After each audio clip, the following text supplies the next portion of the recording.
Rasa Ride Sharing Company arasa.ca என்ற இணையதளத்துக்கு சென்று The Rasa Drivers app-னை download செய்து டிரைவர்ஸாக வேலை வாய்ப்பை பெறுங்கள். மாதாந்தம் $4,000 வரை சம்பாதியுங்கள். வணிக நிறுவனங்கள் Rasa இணையதளத்தின் மூலம் மளிகை பொருட்கள் மற்றும் உணவுப் பொருட்களை விற்பதோடு வாடிக்கையாளர்களுக்கு டெலிவரி செய்யலாம். தமிழில் தகவல்களை அறியாளையுங்கள். GTA பற்றி 40 ஆண்டுகள் அறிந்து கொண்டவரும் வீடு விற்பனை துறை ஊடாக மக்களால் அறியப்பட்டவருமான சிவா பிள்ளை. 416-854-0005. Taxi broker licensed by City of Toronto.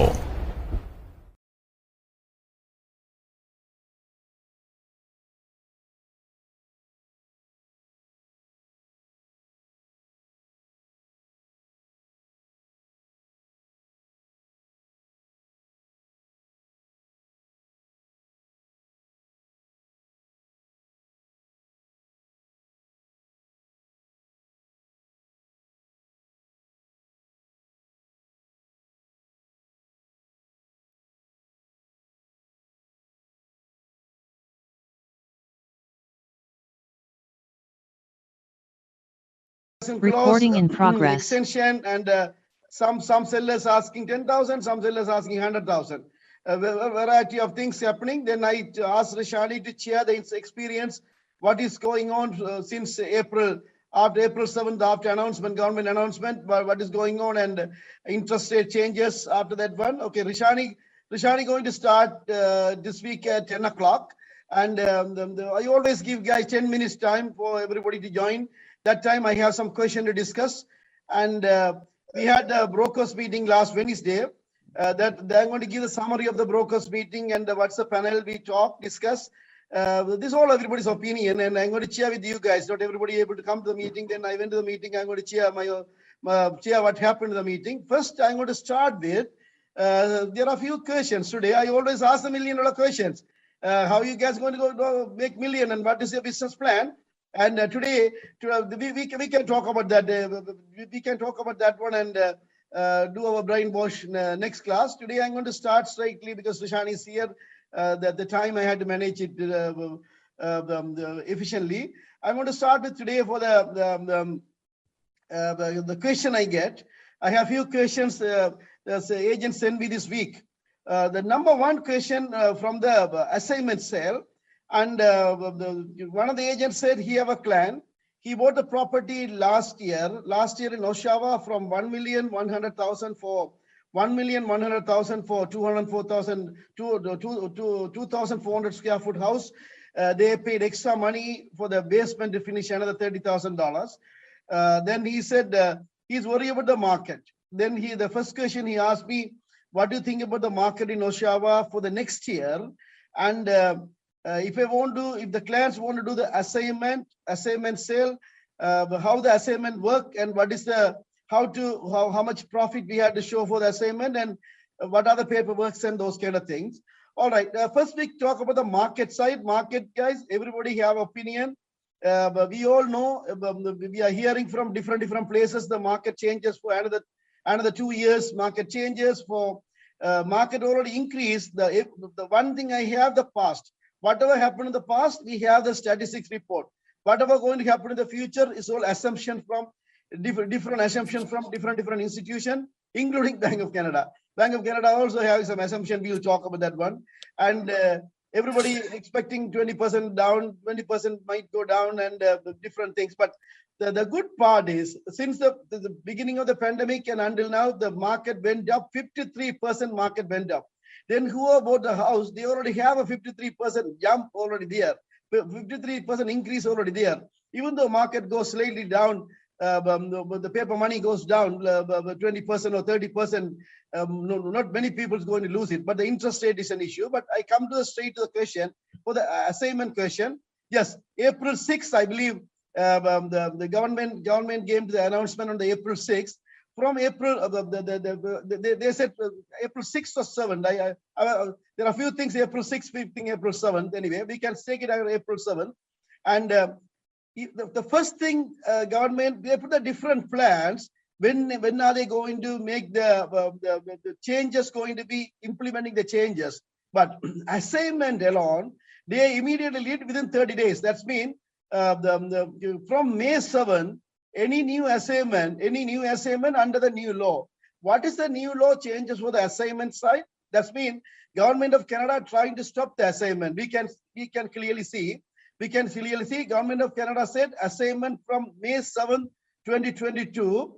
If somebody want to make an assignment, whatever the profit come from, for example, if somebody buy it for 500 and assign it to 600, I'm going to the low ball end, easy for the round calculation. If somebody buy it 500 and selling it for the 600,000, 100,000 profit. That 100,000 profit, the assigner, the original buyer, assigner has to pay for the HST to the government. If we are paying only $100,000, we had to assume that's including the HST. That's mean divide by 13 and multiply by, divide by 113 and multiply by 12, they come around $12,000. That GST they had to pay upfront time of the closing the transaction from the Terraview, I believe. And the assignment, each and every assignment sale, original buyer, that's been assigner, need to pay for the HST. Second thing, the profit, what are the profit the assigner making? That profit is going to be a business profit. That's not a capital gain. All this time, there was an issue with the CRA, whether it's a capital gain or real business profit. CRA finally came in practice. The first assignment, they always give the leniency as a capital gain, and the second assignment as a business profit. Now there is no exceptions. There is no exception. All the assignment has to go as a business profit and the HST. But the deposit, for example, this particular agent asked me, the client gave the deposit 63,000 deposit. In a regular manner, if you don't mention it, the deposit also, even though you own money after tax money, still we had to pay for the HST. But when we drop the agreement, if we drop the agreement in a different clauses and we can drop the agreement in a different manner, we don't need to pay the HST for the deposit. That's the part we can do it. If you are doing any assignment, let me know. We can talk about that one. The assignment sales from May 7, we had to pay for the HST. And another questions come to me for the PRSC Corporation. My PRSC Corporation year end is June 30th. When I need to file the tax returns and when I need to file the HST. There are two questions. He asking me when I need to file the tax return, when I need to file the HST.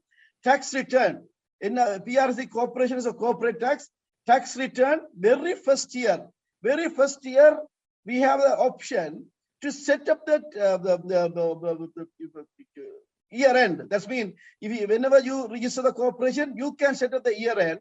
If the year end is less than 365 days or 365 plus 5 days, 370 days, you can set up any days. Either you can go 5 days more or else any days. But year end, you can select the year end very first time. Once you select the year end, then that's a year end. For this question is year end is June 30th. That's mean within corporate tax, you can file it within 6 months time. There is no penalty. But after 3 months time, if you are owing the money, you had to pay for the government as an interest. That's been better to do within 3 months. Make it yourself for 3 months. In that case, there is no penalties, no interest. But anyway, the real answer is we have a time until 6 months to file. That's been June 30th. You have time until December 31st to file. But within for 3 months, July, August, September 30th, if you file it September 30th, you don't need to pay any interest. Second thing, HST, you don't control it. The time you get the HST number, you can request when you need the HST number. I always advise our agents whenever we apply the HST number based on the HST year end. I always set up the corporate year end as HST year end, and we can file the same time. But answer the question for the HST side. If we are finishing on June 30th, within 45 days. 45 days, we had to file for the HST. That's the way it's work on it. Okay. The second question, I'm going to go through right now. I've already passed 10 minutes now. Then I have another 20 minutes. I will go through now the brokers meeting and what next feedback for the brokers meeting. Yes, after 2.5 years, we met each other for all the brokers. There are some brokers came from US. Since 2016, HomeLife used to have two companies, Red Carpet and HomeLife. 2016, the Red Carpet, they canceled it and everything, HomeLife. They have around 20-25 branches. I don't know exactly how many branches they have it in US, but they have it some branches in US, but at least around 20 branches in US and then everything else in Canada. Around 200 brokers came. Every 200 brokers came and we met each other after 2.5 years. After 2019 October, this is the first time we met. And there are a few announcements came from Andrew Simmeran. I'll go through that one first. Andrew Simmeran, his count, around 206 brokers came to that meeting that day, and they arranged it in the meeting in a good manner. It's a 5040 Junk Street is a private, I think Transamerica building is a nice location. And according to the founder and CEO of HomeLife Simmeran, HomeLife exceed overall total around 16,000 agents are working at a HomeLife. US and Canada, I believe it's US only less than 500. That's it. At least 15,000 or more agents are working at a HomeLife throughout Canada. And he said this time they planned for the award night in the 2022 May, but the same time 2022 January they have some issues and the casino opened, but the casino they said that they limit the peoples and there are restrictions for the food and everything. That's the reason they didn't have it this year. And he said for sure, definitely no other new virus or no other new pandemic, we're going to have the next award gala in the May 2023 in Niagara Falls, but he didn't give us the exact date. Mostly come for the first second week of May. And the brokers meeting, the panels, I sent the email for you guys today. What are the panels? Panel discussion. I'd like to thanks to all our HomeLife Future Reality agents. The HomeLife Future Reality was selected as one of the panel. They started with 3 and finally end up with 5 panels. 5 broker records came to the panel and discussing with other agents. The panel questions and answers, I roughly go with, there are certain questions came. I sent the questions for you guys this morning. I posted in the WhatsApp group. There are a few questions only for brokerage, setup for the brokerage and how we are running the brokerage category, but still we discussed those one and I can go through those ones. The first question is what are the statistics the statistics we are using it to get the media attention and media exposure. Different companies came with the different ideas. I represent for you guys, especially I had to thanks to the cricket group and badminton group, and I get a very nice exposure for that one. When I said to them, we have a few different ways we can call the medias. The first one I started with, we have a sports clubs and cricket as well as a badminton. During the pandemic, we stopped. Before that one, we had a badminton club as well as a cricket club, and whoever are winning that day, we call the medias, and we expose ourselves to the outside community side. Many people like those ideas. They want to do that one too. Second thing is a fundraising one. Fundraising, of course, we did the fundraising. I mentioned you guys all, every one of you all contributed over $100,000 sick kids. I got the letter last week. Shiva Shanmunathan forwarded the email as well as a special letter come from Sick Kids Foundation. Our total collection exceed over 100,000. I mentioned that one, and I mentioned it. Our community agents are collected to Sri Lanka, Pakistan, and different companies as well as different hospitals. Regular fundraising and the frontline workers. We contributed many other things. And other media exposure, we always having the award night. Not many companies doing the award night. They all doing the award only for the head office award. They don't have a special award. They don't have a separate award night like whatever we are doing it. I'm doing it since 2015. Sorry, 2015. I'm still doing it. But guys, don't get me wrong. Last time alone, it's cost me to arrange the award night on the December. It's cost me $96,000. We had to discuss this time. How can we do it efficiently? Again, when I say award night and those kind of things, that's the media exposure I talk about on behalf of you guys. The second thing is income for life. I'm going to skip that one. That's one of the programs. Some officers using it, and they're taking the agent's commission 10% and they're keeping it and reinvesting and those kind of things. And we are not doing it because that's your money. You manage your money, but I'm not participating in the income for life program. Then I'm skipping that one. The next question they asked me, what do you believe be the most challenging part of the operating of your own business? Running the brokerage, what is the most part? Many brokerages, the first question, the media attention, some of the brokerages said they do for the Halloween parties, pumpkin parties, and the barbecue, street barbecue, and those kind of things. For the public's barbecue, so some brokerage come from different, not the Toronto area, different area agents. They mostly said that they do the public barbecue and give the hot dogs and barbecue and promote that. Agents contribute the money and they collect their plans and everything in one shot. And at that time they call the medias. And the Halloween, everybody talk about the Halloween big time. As they celebrate the Halloween party and give the pumpkin to the kids and those kind of things for the media attention.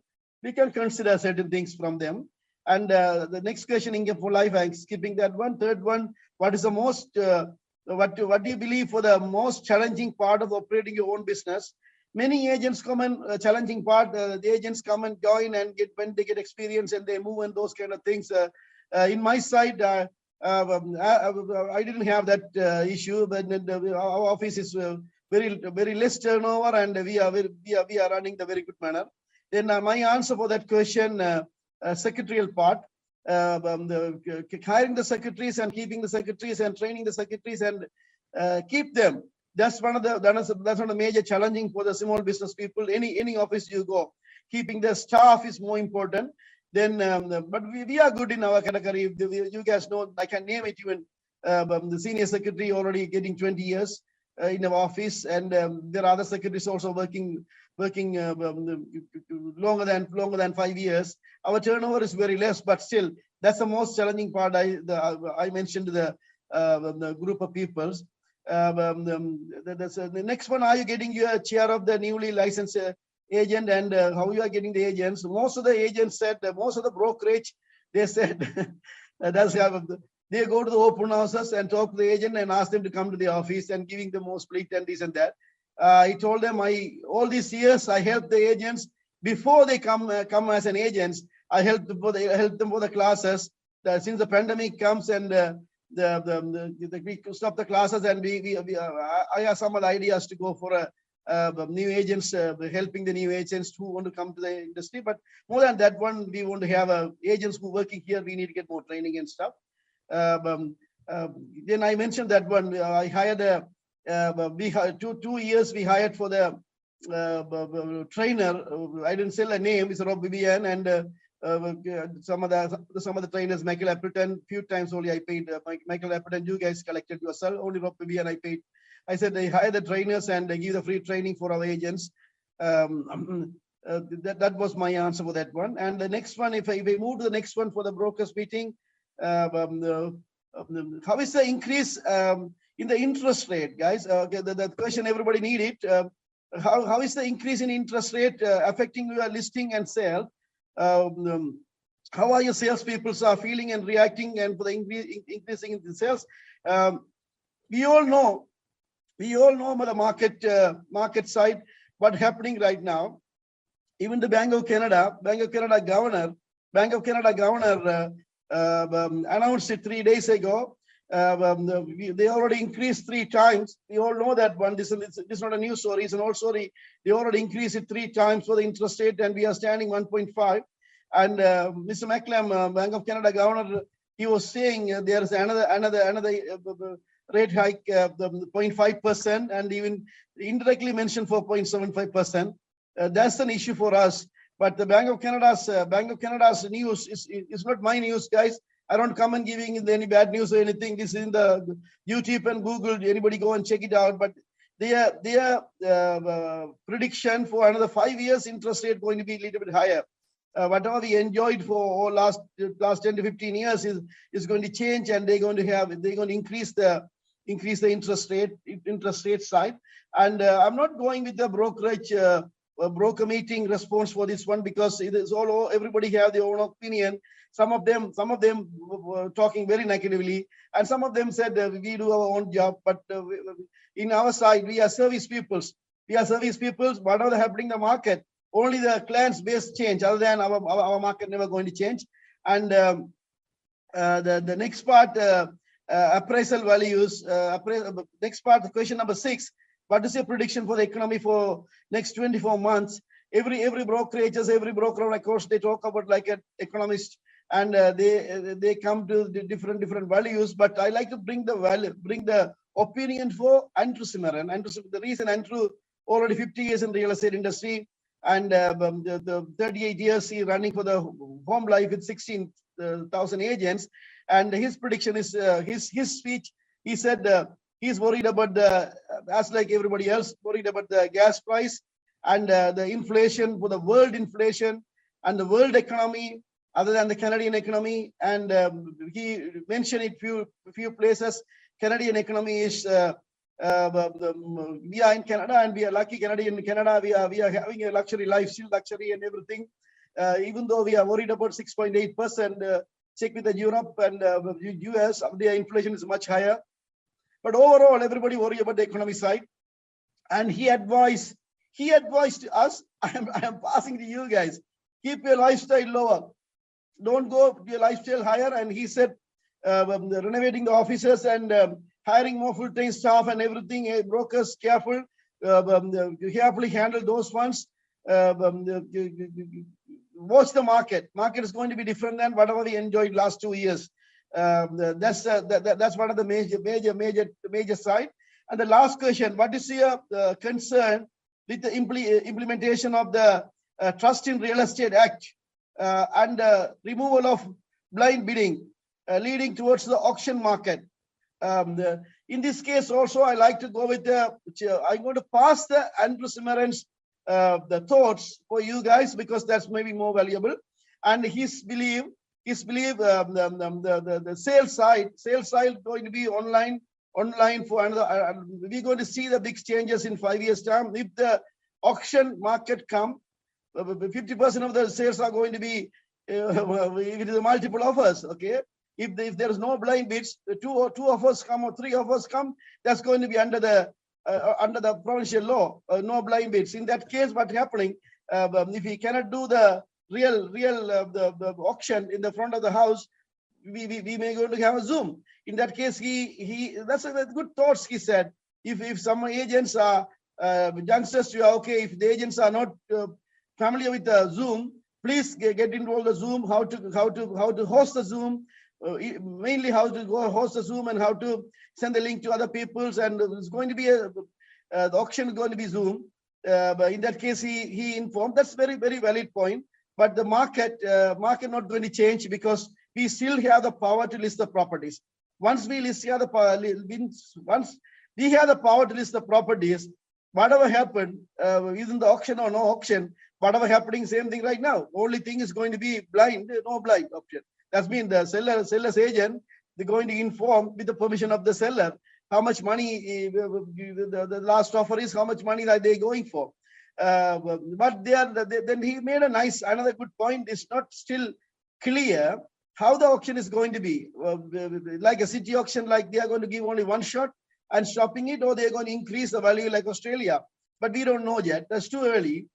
Based on that one, anyway, his advice: get involved more in computers, social media is involved, and they are hiring. HomeLife head office is hiring the special person for the social media, visiting the open houses places, and the putting in the HomeLife websites. That's a plan. Overall, the brokers meeting is very efficient, and they're spending money. Head office spending money. As you guys know, even though I don't collect the franchise fees, we are paying the franchise fees for 100 agents. I'm telling the exact dollar value because nothing to hide. Around $10,000, 10,000 plus HST. Sorry, 9,500 plus HST we are paying for the agents. That's been $10,000 plus we are paying for everybody as a franchise fees. Our office also our office alone we are paying $120,000 franchise fees per year. But as compared to other brokerages, other franchises we are less. But still, they are spending money. They are spending money for the head office is spending money for the promotion side. And before I call Rishani, and the agent sent me the question today. Agent sent me the question for the legal side. Then I'm going to read that question. Rishani, I know you come to give your feedback.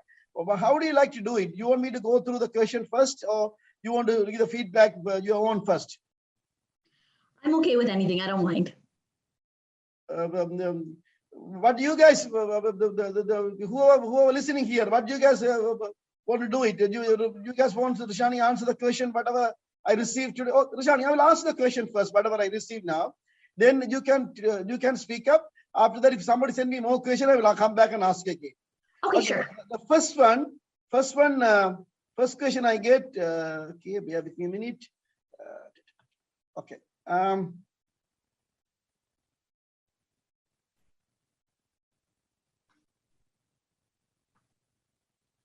All right. The first question, the non-resident tax, NRST, non-resident speculation tax. Now okay. I'll go before I go to the question, guys. I will tell you the story about the non-resident tax credit. Yes, Ontario government started the non-resident tax credit in 2017. I believe in April 27, 28, 2017, they bring the non-resident tax credit. The first law came out.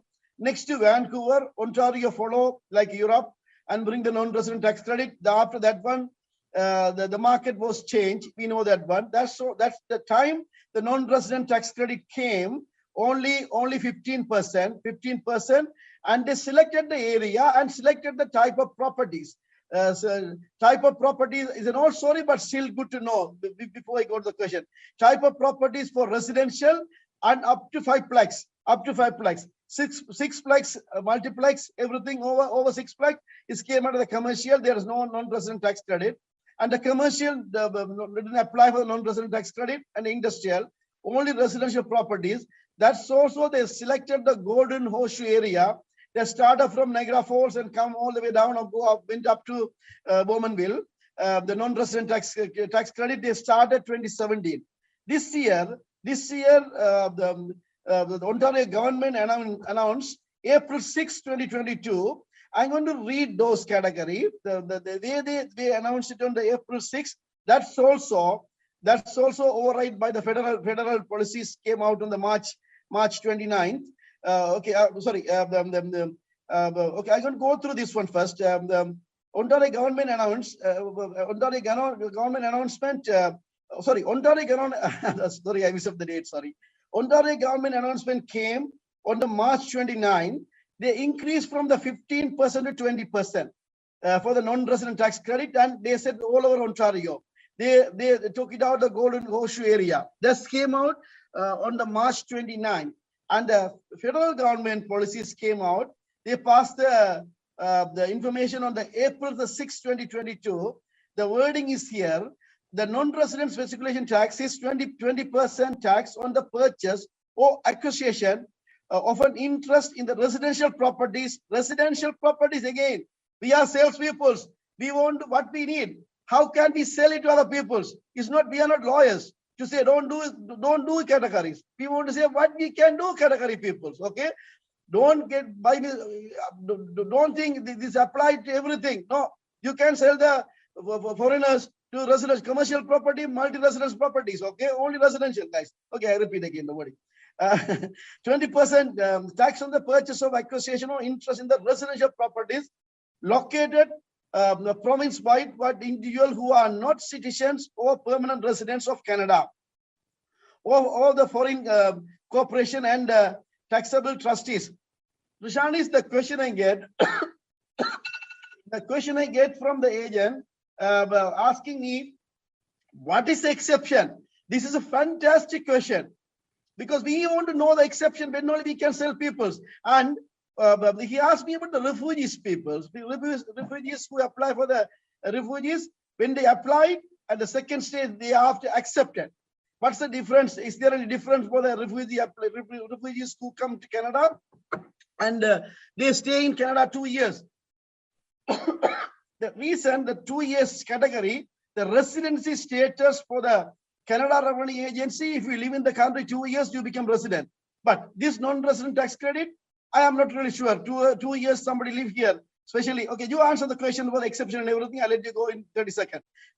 This question, somebody live in the 2 years, or they become the residency status, or else the permanent residency is a federal regulation. And exception. You go ahead this question now. They're asking what are the exception for the refugees. Okay, perfect. So hi, everyone. My name is Rishani, for those of you who don't know. So I'm going to start off by answering this question with regards to the non-resident tax. So just to briefly add on to whatever my dad said. So for those of you who don't know exactly what the NRST tax is, this is an additional tax on top of the land transfer tax. So you'll pay the land transfer tax. Then on top of the land transfer tax, you'll pay the NRST tax for those who are deemed foreign resident, right? So even if you are a 1% holder on title, you'll still pay the full 20% tax.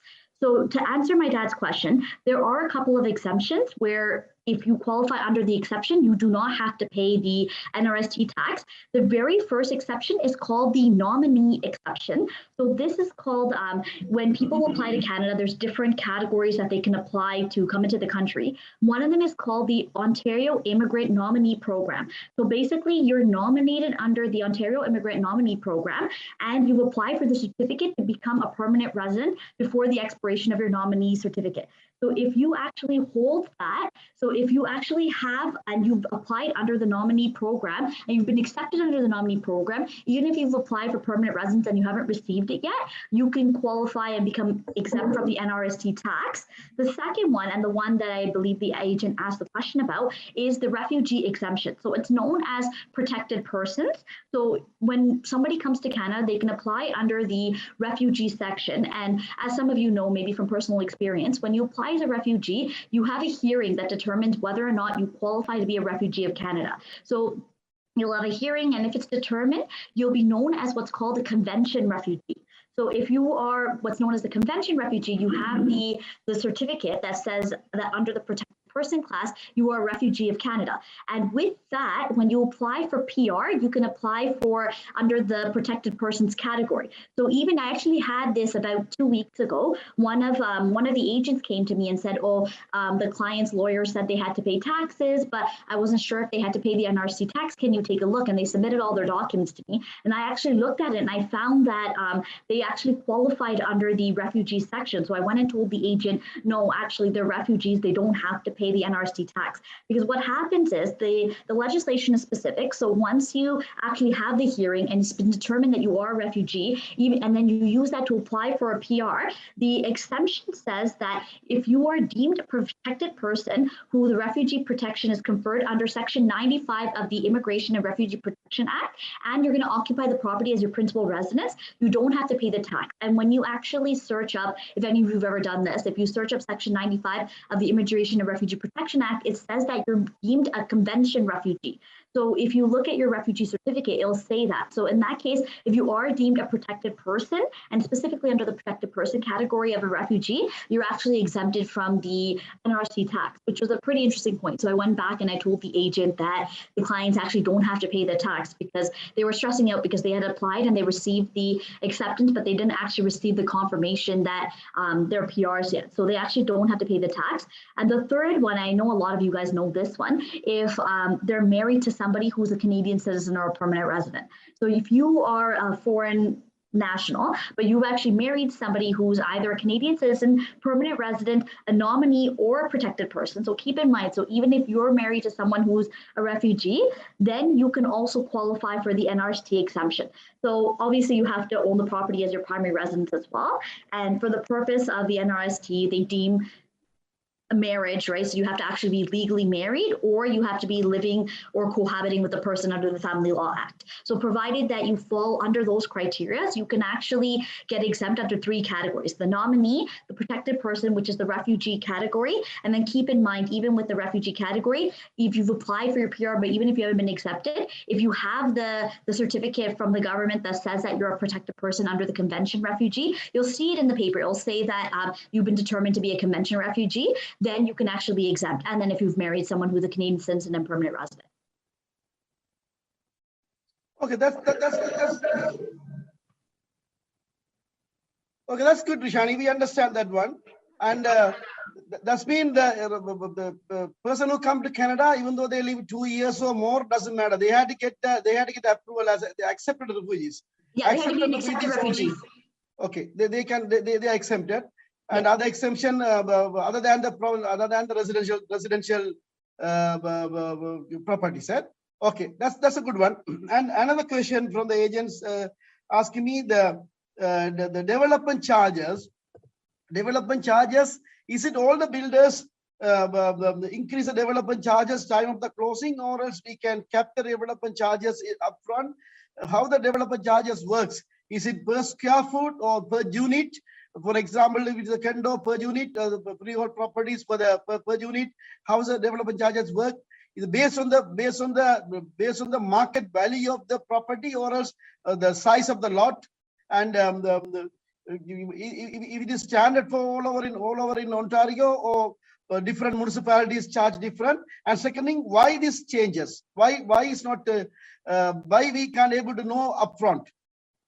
Okay, so there's several parts to that question, so I'll answer it in order. So when a person purchases a pre-construction property, what happens is they purchase the pre-construction property and then they sign it at the sales office. So usually the very first thing I tell each and every client or anyone who ever comes to me is I say, always get it reviewed by a lawyer.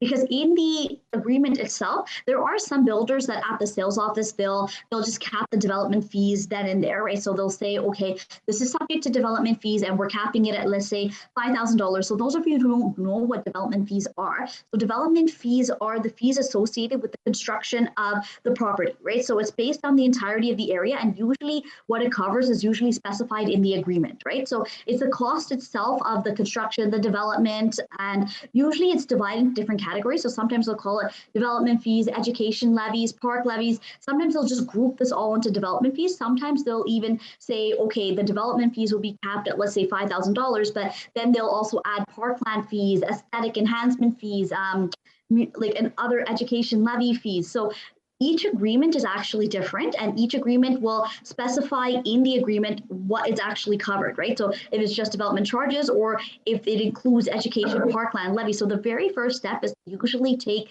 the agreement to a lawyer, because the lawyer will thoroughly check the agreement. And then the first thing we'll do is we'll request a cap. So we'll be able to see, because there's a lot of builders that are really sneaky. Like there's been some agreements that have been reviewed where the builders will tell the salespeople, yeah, we're capping your development fees, and they'll actually cap it. And then time of the closing, they'll say development fees capped at $5,000, but aesthetic enhancement fees are $30,000, parkland levy is $25,000, and then clients will get very upset, and then we'll say, this is why you should have taken it to a lawyer, because usually when we request the cap, we'll request that everything be included. So development, education levies, parkland levies, aesthetic, anything that they can charge for the construction and the development, right? So it is based on the entirety. So it's based on the whole area divided by the number of units. So if it's a condo and it's the full condo, they'll take the full construction development cost, then they'll divide it by the number of units and charge the person. So some builders will actually put their calculations in the final statement of adjustment. So if they do that, like I'll show the purchaser, like this is how they actually calculated it. And for you, because it's capped, you're only paying this much. So what happens is, so sometimes some builders don't charge it. So they'll put in there, and I find this is more common for the out of the GTA ones. So a lot of the ones in Peterborough, for example, clients buying Peterborough, a lot of times I find that the builders aren't charging development fees there, although some are. But what I find is that, like, so if some builders don't charge development fees, sometimes they don't even mention development fees at all in the agreement. So if the client still brings it to me, I'll still ask the builder's lawyer for written confirmation that no development fees will be charged. So if that happens and they provide it in writing, they're usually fine. But usually the agreement will say, like, if it is subject to development fees, it'll be charged at the time of closing. And a lot of times you can't they won't be able to tell you upfront what it's going to be because it's the cost of constructing the property, which means that a lot of these fees will be determined later. So they can't actually cap it. But these are usually fees that the builder incurs that they try to pass on to the purchaser. So usually what they'll try to do is, as much as they can, they'll try to hide the wording of development fees. They don't usually put it in bold for you, but luckily a lot of people do know that they have to cap development fees, but not everyone does, right? Like as realtors and as mortgage agents, we know, but a lot of clients don't. So when they come to me, the first thing I tell them is make sure your development fees are capped. If the builder didn't already cap it, I'll go and cap it. Even if the builder capped it, I'll make sure that they didn't do the sneaky thing where they cap the development fees only, but then they end up putting those fees under education levy fees, parkland levy fees. Aesthetic enhancement is a very common one. So aesthetic enhancement means the cost of making the area look pretty. So for example, the trees. So you guys will see sometimes in the statement of adjustments, you'll have the tree planting fee and things like that, right? And they'll include that under aesthetic enhancement. They'll charge a lot of money to people, right? So usually these are the things that, like, if the agreement comes to me, I'll usually send a request to the builder's lawyer and I'll say cap the development fees, cap all the other fees associated, or put all of them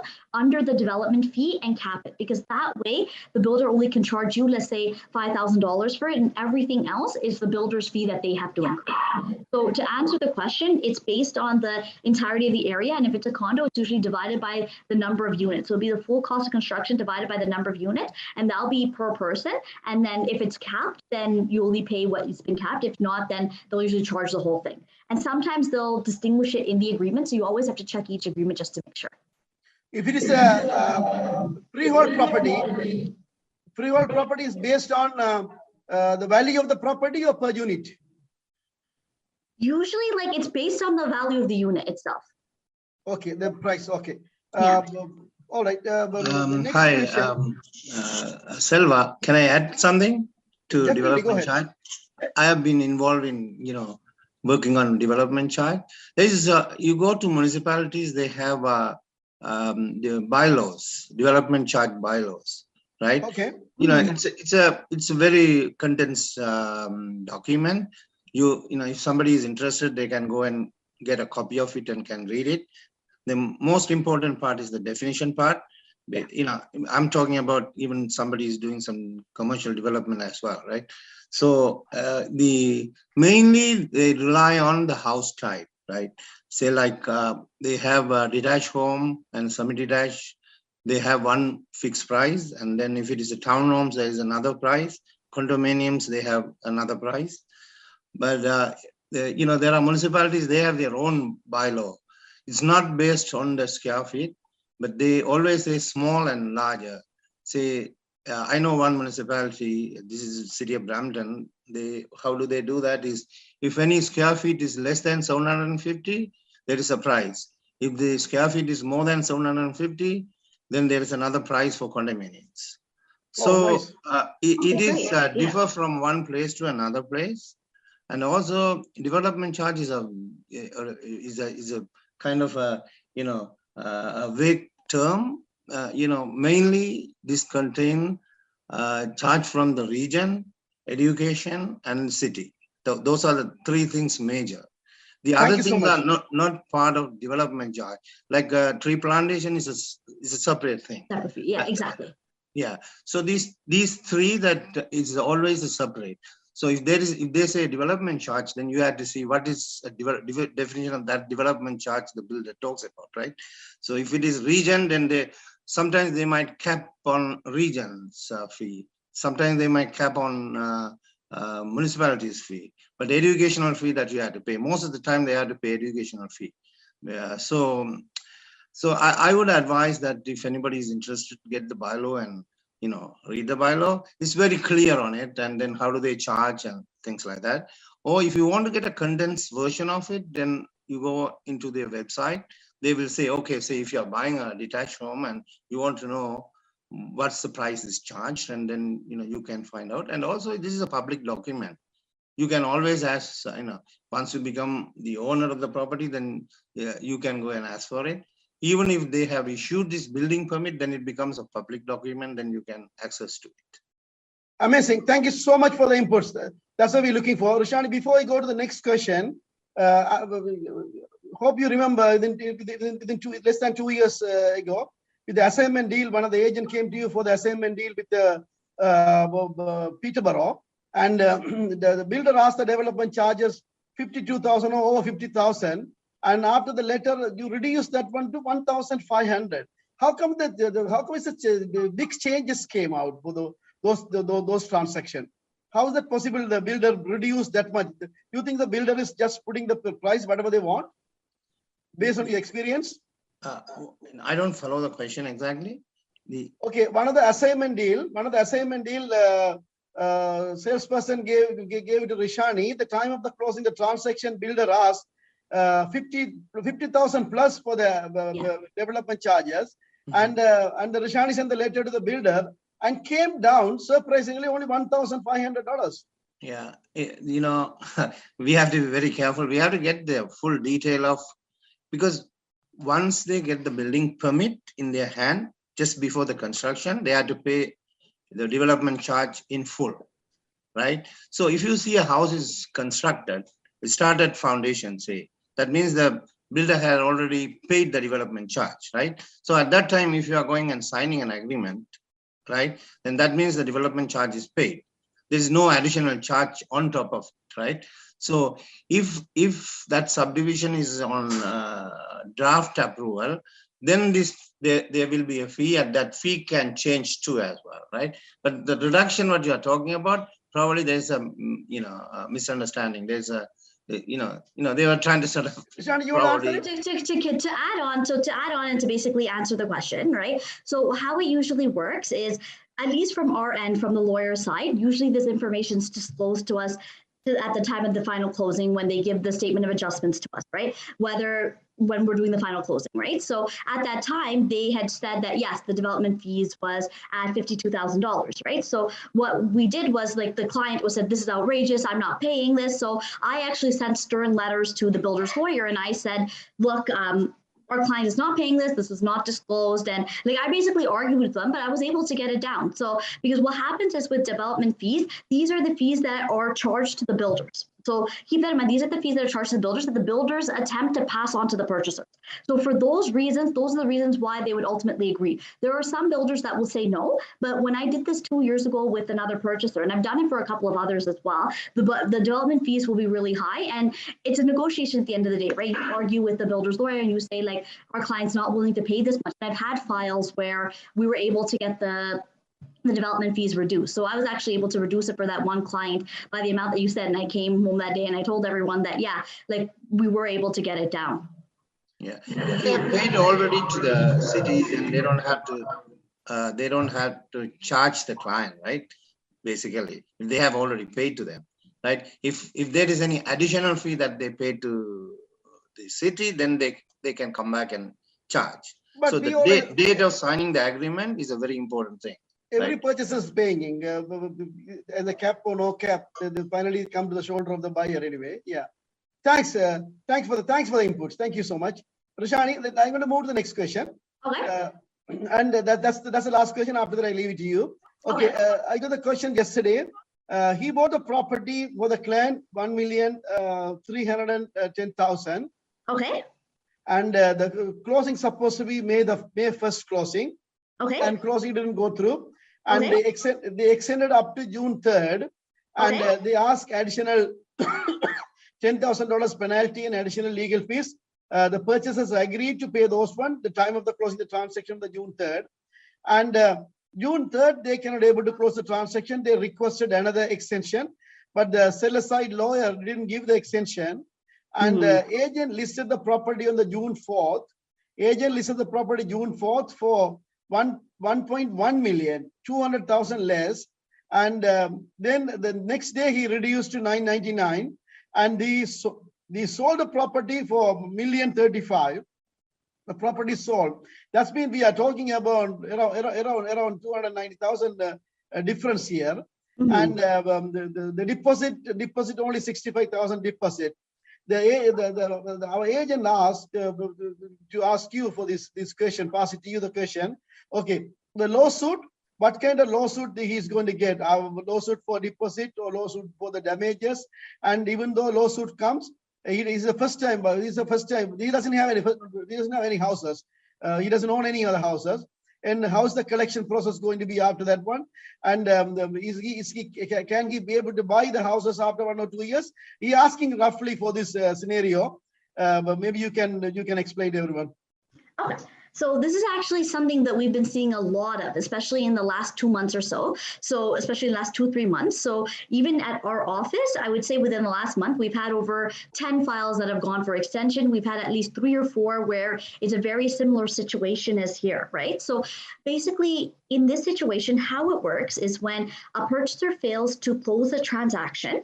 So let's say in this case, right, he purchased for $1,310,000, he got an extension, then after that he couldn't close. And then, so what happens is when a purchaser fails to close a transaction completely, the deposit is forfeited, right? So what happens is if there's a portion of the deposit that's held in the brokerage and then the further deposit, it depends on how the extension contract was negotiated. So if the extension contract was saying that like in the event you fail to close, all deposits are forfeited, the brokerage money is released, et cetera, what happens is once they relist the property, they can sue you first for the deposit, right? So they can sue you directly for the deposit. And even then they can sue you for the deposit without proof that damages have actually been suffered by the vendor. So just getting the deposit back itself is a very easy process. They can apply to court and they can get the deposit back easily.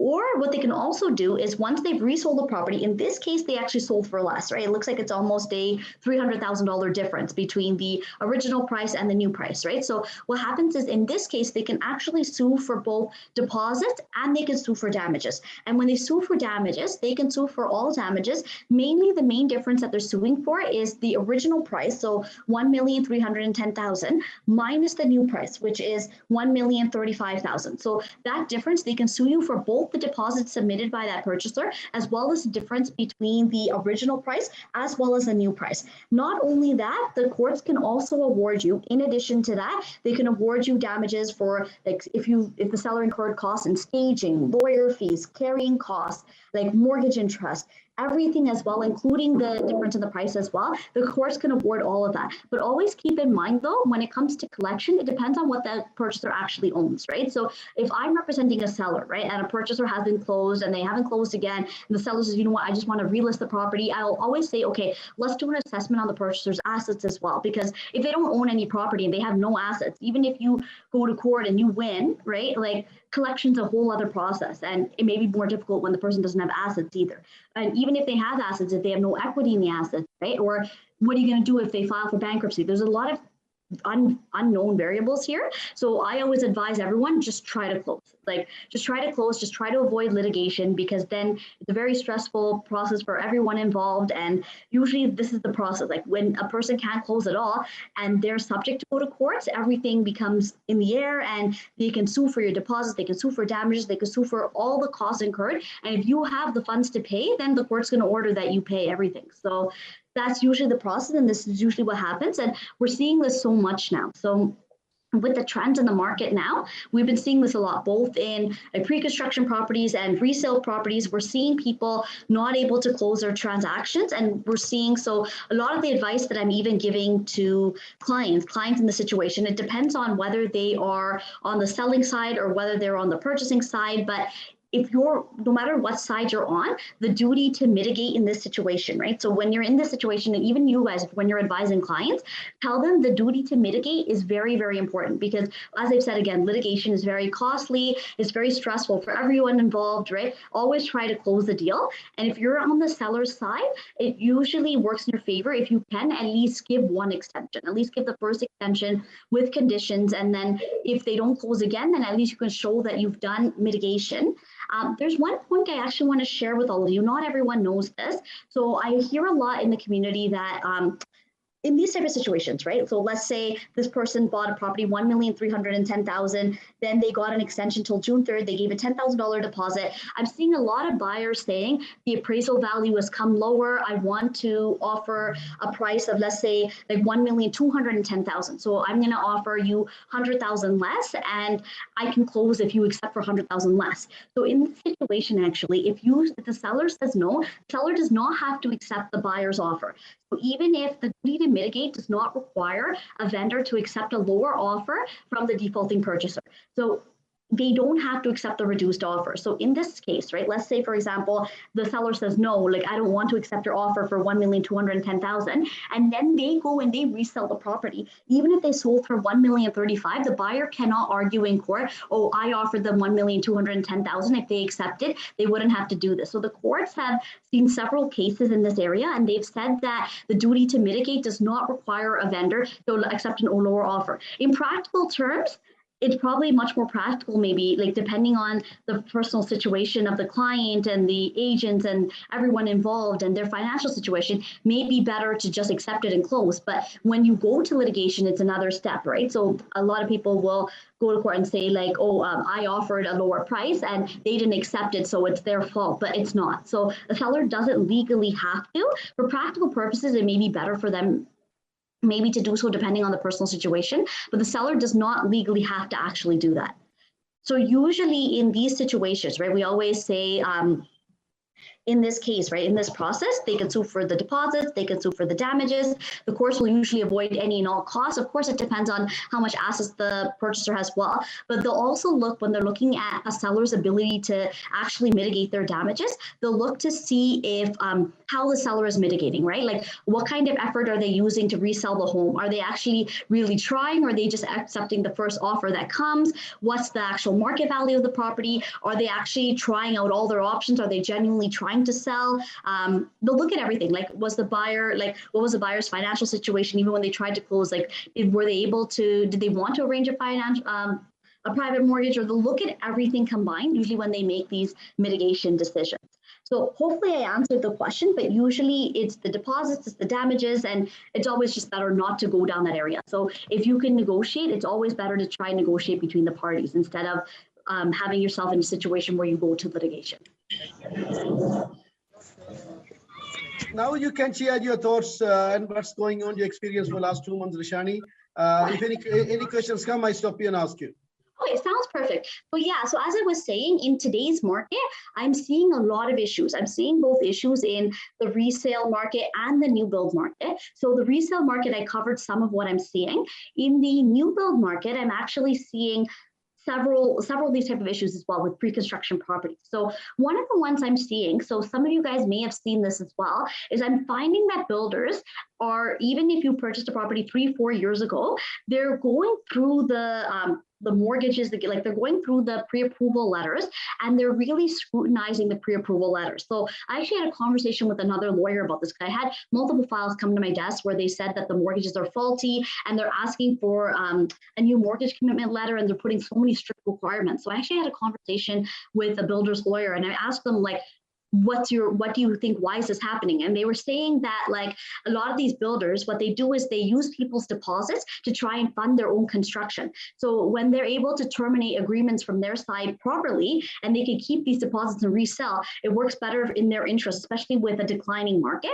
So even we see this when markets are doing well, because they want to cancel the agreement to sell for higher. But even when markets are going down, we're seeing this as well, because then they can at least keep the deposit, they can attempt to resell and try to mitigate their cost of construction as well, right? So we've been seeing this a lot. So I've actually had, like, multiple clients who, like, builders have sent them letters saying that their mortgage approval letter has been fraudulent. And they submitted these 3-4 years ago, and the builder never checked at that time. And they're now saying that the letter has been deemed to be fraudulent, and they need to provide a new letter by, like, 10 business days from the date of this letter. Otherwise, they'll be in default of their agreement of purchase and sale, and all their deposits will be forfeited, and they're liable to all damages.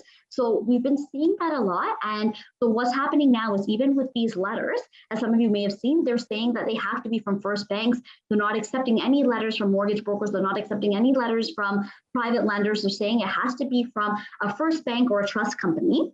And usually purchasers under the agreement, like, if the builders come back and ask them for letters, they have to provide it. So usually builders are using this to try and get people out of their deals, or if they're able to provide the letter, they're okay. But we actually had one client who the builder said that their letter was actually fraudulent, and the client actually couldn't get the mortgage approval letter at all. So luckily for this client, we were able to negotiate a mutual release. They were at the stage where they said, you know what, we're just going to forfeit everything and see what happens. And I said, no, like, let's actually try our best to get a mutual release and termination agreement. So we went back and forth several times with the builder's lawyer, and we were able to get a mutual release and termination agreement that said that minus the vendor's legal fees and minus their the vendor's legal fees and the builder's administration fees and the real estate commission fees, they're allowed to get their deposit back if the builder, if there's any difference between the price when they resell, if it's lower, the builder can keep the portion of the deposit that's covered, but their damages are actually capped at the deposits. So they can't, so this particular client gave $86,000 worth of deposits. So if the sale price is lower, even if it's lower by more than that, they were able to cap it. And for these particular clients, they said they just couldn't get a mortgage approval. They couldn't assign it. The builder wasn't allowing assignments. In their particular situation, they were better off actually signing this rather than going through the litigation process. But we've been seeing that. And what's worse, actually, I don't know if some of you guys have seen this. We've had 3 or 4 files in the last week, actually, that have come to our office where the clients have actually given perfect mortgage approval letters at the beginning. What's happening now, and I'm going to read it to you. One of the clients actually yesterday sent me an email and said that they got a letter from the builder saying that, as you are aware, your agreement of purchase and sale for a unit in the project included certain early termination conditions, including, amongst others, the vendor being satisfied with the economic feasibility and viability of proceeding with the condominium. The vendor has, along with many other condominium developers, found themselves facing financing challenges as a result of the pandemic and related effects. Construction costs have increased significantly since the vendor first entered into purchase agreements for the project. As such, they require an updated mortgage approval from the client. And this was a client who had a perfect letter when they bought the property back in 2018. So the client came to me and they said, this is ridiculous. I actually gave a proper mortgage approval letter. The builder confirmed it. They can't do this. Why are they asking me for a mortgage approval letter again? So then what happened was I sat with the client, I went through the agreement, and the agreement actually said, so I'm going to read this to you guys. It's from an actual agreement of purchase and sale that I reviewed just yesterday. It says under the financing section where they ask you to provide the mortgage approval letter, it says the purchaser acknowledges and agrees that they are aware that financial institutions providing development and construction financing to the vendor may require updating of the financial information from time to time as a condition of such financing, and therefore agrees that the failure to provide the financial information as and when required by the vendor shall be considered a fundamental breach of the purchaser's obligations pursuant to this agreement. So this means that under the financing section of the agreement, even if you have a perfect mortgage approval, in the event that the vendor, for their own financing and their own construction, actually requires them to provide updated financial information as their own condition, they can come back and ask you for an updated mortgage approval. So obviously our client was very upset. They said, okay, we're going to go get this, but we're very mad. Can you try to fight this? And then when I looked at it, I saw that the agreement actually had this. So I went back and I said, okay, if you guys are asking this, can you provide proof that your lenders are actually for asking for development and construction financing? But then they said there's no obligation for us to provide proof. It says not, it doesn't say anything in the agreement about us having to provide proof of the same. So when we went back to the agreement, of course, unfortunately it doesn't. So that's the thing with these new construction properties. A lot of them are in favor of the vendor, and usually, especially with these mortgage approvals, be very careful when you guys are submitting these. We're finding that a lot of builders are going through with a fine-tooth comb about these mortgage approvals. And even for clients with perfect mortgage approvals, if the builders are in a financial situation where they need to show the lenders that they are able to do financing and construction of the unit, they're asking purchaser again for updated mortgage approvals, even for clients who had perfect mortgage approvals. And what was worse, this particular client is actually a wealthier client. So they said they had a conversation with the builder where they said, we're going to provide proof of cash so that we have the total amount of cash on hand. And the builder first said no to them and said, no, because you may spend the cash. So what makes us know that you will actually keep this cash till closing? So then the client came to me and I said, that's completely ridiculous. So I wrote a letter to the builder's lawyer, and then they came back and said, if you can provide an undertaking that the cash will not be used until the final closing date.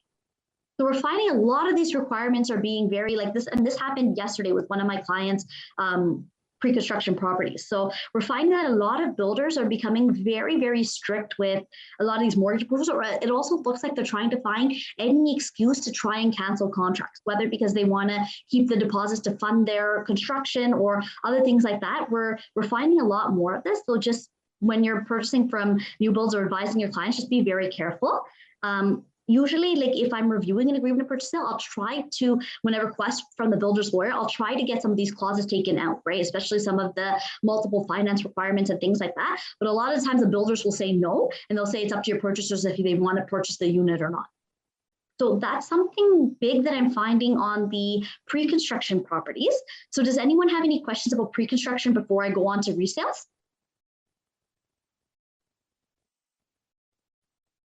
So they really need your feedback for the changes.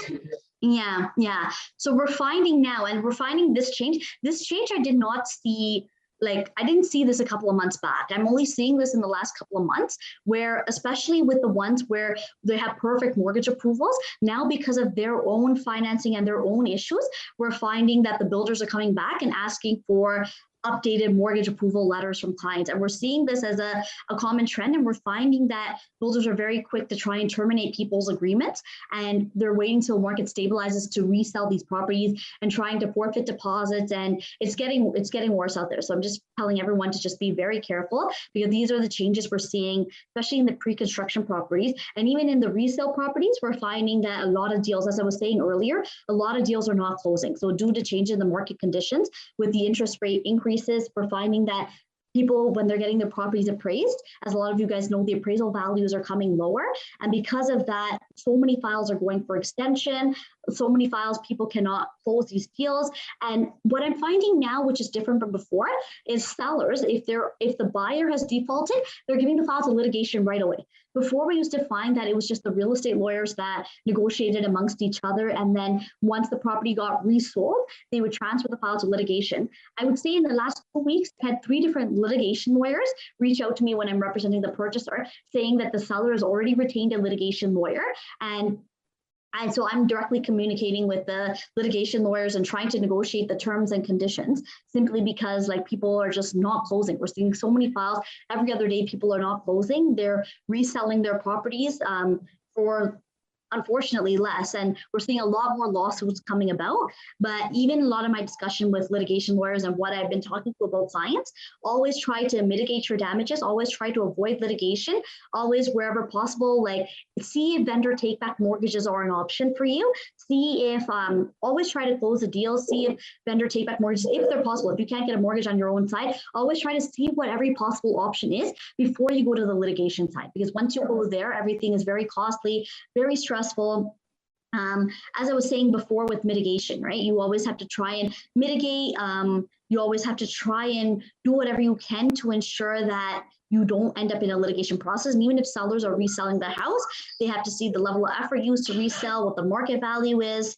So this is what I'm seeing. This is what I'm seeing everywhere now. And it's getting difficult for purchasers, but we're just trying our best in terms of the negotiation process and trying to make sure that people are not in these bad situations. So Rishani, a quick question on the pre-construction. Yeah. So to avoid such things like this, where they could come back and ask for another mortgage letter, or go through, through such a thing, could we maybe go through an assignment process and then just get out of that mess? If the builders allow, so of course anyone can chip in here as well, right? If the builders allow an assignment, right? Because the conversation I had, because I'm having so many files recently, I've had conversations with builders lawyers where builders lawyers told me they're very upset with purchasers because what they're doing is they're finding that purchasers are giving faulty mortgage letters and then trying to assign the property before anybody gets caught. So I think they're now trying to prevent against that issue. And we're finding, I don't know about you guys, but at least I've been finding a couple of clients have been saying, okay, let's try to assign the property before anything happens. But the builders are becoming strict with assignments as well, because they know that people are trying to flip properties. So to answer your question, like we can try anything, and we can I can request anything. And usually I try to always request whatever I can to the best of our abilities to do so, but it always depends on what the builders come back with and what we're able to negotiate at the beginning. Because even with the assignment, usually like even when they allow assignment clauses, they write in there subject to about at least 90% of the units being sold and subject to terms and conditions, right? So usually when they meet those conditions, they agree to allow us to assign. So, I mean, like if your client is ever in that situation where they're worried that their mortgage approval letter may get scrutinized a little bit later, if they have an assignment provision and the builders allow assignment, yeah, if they're in that situation where they can afford to do so, they can always assign it. But we're finding that these become more and more common. So when I review agreements, I try to ask if they eliminate the condition for multiple financing. Like you have to provide a mortgage approval at the beginning, but even if people provide perfect mortgage approvals, they're coming back 2-3 years later and asking for another one, right? So those type of things I try to take out. But of course, the builders, like, because they feel that they have the upper hand here, they'll come and say, no, it's your client's decision whether or not they want to purchase. Okay. No problem. Rishani, Yeah. does anybody have a question? They can go first. Yeah, I just wanted to mention, it's funny that you brought up VTB because on the mortgage side, we're seeing a lot more individuals getting VTBs now. It's been common, I would say, in the last 3 months, especially when it comes to commercial real estate and even some residential real estate aspect. Not much within Toronto itself, but when you're looking at outskirts, if you're looking at London, Ontario, if you're looking at, say, Catherine's area, if you're looking at Niagara, Windsor, we're seeing a lot more sellers that are eager to get out of this market still while it's at a peak, and they're offering VTBs. So agents that are looking into that have investor clients, I see a lot of individuals going that route. And I'm dealing with a refinance right now. A client is trying to refinance out of a 5% VTB. And they're asking me kind of what's the rates on the B side. I'm like, it's well over 5%. It's probably recommended that you keep the 5% VTB.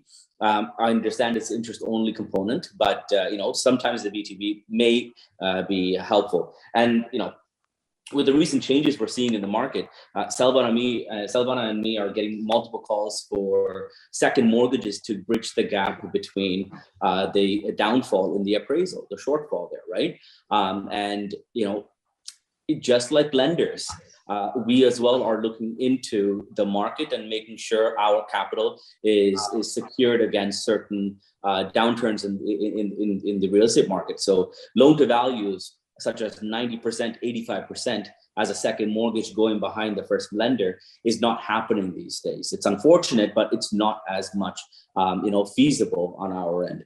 I'm seeing private lenders as well reducing from 80% loan to value to 75% loan to value for all of their first mortgages. Apono, one of the largest private lenders in the private lending spectrum that have around $300 million, they released a statement yesterday is that all of their portfolios are maximum 75% loan to value.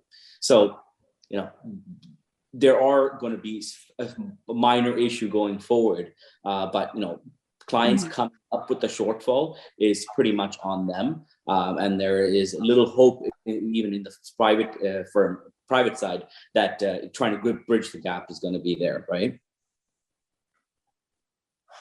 Just my 2 cents. Yeah, no, for sure. We're seeing a lot of the VTB options because we're finding that clients can't close. And a lot of times, sometimes with the VTBs, we're finding that like if the seller is not using the money to purchase another property, we're seeing some sellers like they're agreeing to this option because it's in essence like they can determine the interest rate, if they're going to charge any like lender fees, things like that, right? And they usually end up trying to like salvage the situation by doing the VTBs as well, right? So yeah. Just so that we're talking about this, I had another incident. On Wednesday, I got a call from a client, actually from a well-known mortgage broker, and it was his family friend that was in the situation.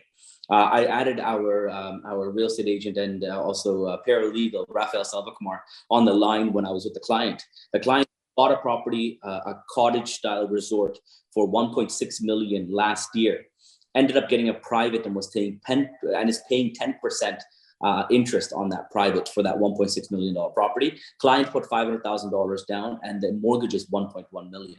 The client at this point can't afford holding that mortgage, although he's been paying it on time, does not want to renew that mortgage, cannot refinance that property. And his question was, I want to walk away from this deal. I want the lender to take this property. I can't pay another month in mortgage payments. I sell this house because he's tried to. I can't refinance this house. I'm stuck with a $1.1 million mortgage, which I can't afford. And he wants to walk away from it. And he was looking into what are his legal ramifications. He has other properties under his name. And, I just want to let everyone know, And one question. Yes. He already put 500,000 down payment. Why he doesn't want to sell it to get at least some? What's the reason he want to give it to the mortgage company rather than not to sell? Property has been listed for 2 months. Yes, he's tried to sell. It's been listed for 2 months, hasn't sold. He actually wants to sit down with you, so I'm going to bring him over to you soon. He wants further advice, but he's at a desperate point, and that's why I added Rafael Salvakumar to the call, because there's a lot of legal ramifications that can go very south if he does leave it to the lender to take over. He's ready to forfeit that $500,000 deposit that he put last year. Right? He's done an appraisal on that property and it doesn't even come up to the 1.1 million, which is the mortgage amount he owes. It's unfortunate, but we're going to start to see a trend this way for those that took a massive risk during the earlier years, right? And it's really unfortunate, but yeah, this is a client that you'll probably sit in front of very soon, Salvana, and he'll probably need your advice on this as well. Hello, this is Ramesh here. Ramesh, how are you? Doing good. I can throw some points. Actually, I'm involving in selling that property. If it is, we are talking on the same person. Okay. So it's a good opportunity to introduce that property to our agents, and work need to be done for that property to bring it to the market, right? So I went a couple of times and visit there. Hope it is the same property in Prince Edward. Based on what you just said, yes. Seems like it is, yeah. So I'm trying to help this client, and Salvana's point, we can resell it, and that's what he don't even want to list it because he purchased 1.65, and now a listing is 1.2 or something, right? And he don't want to list low and sell. So that's the problem. We'll talk about that with Salvana. Okay, that's true. But at the same time, everybody's here. We already started this topic. If the bank take over, they can sell it, say 700, 800, and they can sue him the rest of the money. Rather than that one, he can list it lower and finish it up at this point. Even I seen some cases, even 90s, people gave it to the bank and left. Mid 90s, 2010 or 2015, the CMSCH and the banks came back with a big amount of dollars to pay because of the remedies. We can talk about this one, but at the same time, listed lower and sell it is much better than leave it to the bank. 100%. Dealing with the issue and taking it out of his hair is the most important aspect. So I told him what my advice was: list it. Even if it sells for less, your goal here is to cover up the difference, pay off that mortgage, and write this completely off. If you want to walk away, if you don't want to speak to the lenders, or if you don't want to pay the mortgage, or if you want to tell the lenders that, hey, I don't want this mortgage, I don't think that is the best course of action. But what I told him was, list it. If there's any shortfall, cover the shortfall, get this done. Sell it, yes. Mm-hmm. That's the 100% way to get away from this issue, regardless of how much losses you're going to be incurring. Because the power of sale, bank can sell any price and go back to them later on. That is exactly it. And the client was afraid that, since he has other properties under his name, I believe there's one property, correct me if I'm wrong, Ramesh, but I believe there's one property under his name. He's wondering how I can refinance that. And, when you go into that point, if it does go into litigation, then the judge or, everyone's going to see that you moved that property out of your name for the purpose of litigation, right? It's not going to work in anyone's favor. The system is built in a way that it's pretty easy to understand, what has taken place. So I advised him not of that. Sell it, pay the difference if there is a difference. Get rid of this property that way. That's the cleanest method for him. The fact that there's a $500,000 loss already there that he's expecting to incur, at that point, put in another 50, or so to just to clean that out. Shani, just to go. read. Rafael, go ahead. Perfect. He's on the call too. Wonderful. Selva, you go ahead. I believe you're on mute for Selva.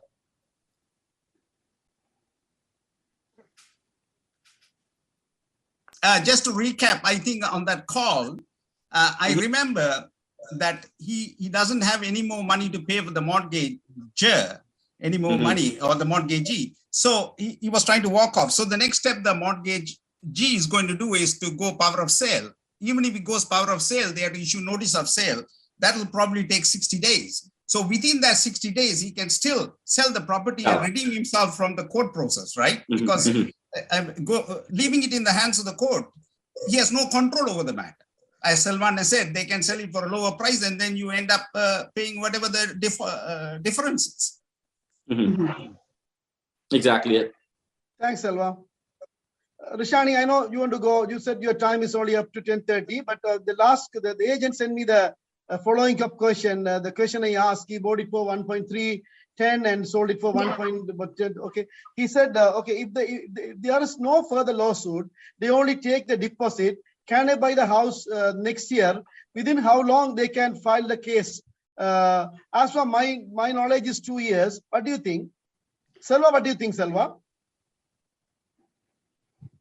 Within how many years they can go for a lawsuit? Oh, the 2 years from date of knowledge. The limitation starts within 2 years, and in real estate, it's sometimes 7 years. The limitation period. Oh, real estate 7 years period. Sometimes, yes. The limitation period extends, but normal real estate on default is 2 years from the date of knowledge. So that can be when you finally came to know that the guy is not going to pay. I had a recent case, just nothing to do with real estate, but a computer installer, infrastructure. He did work for one dentist since 2004, and he neglected to collect the money from 2004. And he kept doing work for this dentist even in 2016 and 17. And when he asked for the money, the dentist kept saying, oh, I'm in France, I'll come back, I'll pay you, I'll do this. So he came to know finally in 2017 that this guy is not going to pay him. In November 2017, the email says that I will pay you, but he didn't pay. So in 2019, July, that's roughly what? 5 years later, he came to me to file a lawsuit. And I said, this 2014 invoice is questionable because you have run through the limitation period of 2 years. But fortunately, we filed it, and I found case laws which said, when somebody acknowledges the debt, even if it's old, even if it's 2 years ago, 5 years ago, if they acknowledge, then the limitation clock starts ticking from that date of acknowledgement. And the emails are considered now an acknowledgement of debt. So if you owe money, do not ever say I owe you money. Just leave it as it is. But if you are the lender, make sure you get some form of acknowledgement. Even not in proper writing as per the Limitation Act, but if it's an email, even a text message, you may have a good chance of getting the money. And we ended up getting 28,000. So be aware of that. If you are a lender, make sure you are within the limitation period. If you are a borrower, try to evade it and do not acknowledge. Do not say, I don't know what you're talking about. I'll check. That's good. Thanks, Selva. Thanks, Rishani. Thanks, Kana. Thank you for everyone. Have a great weekend. Thank you so much. We can meet next week. Thank you.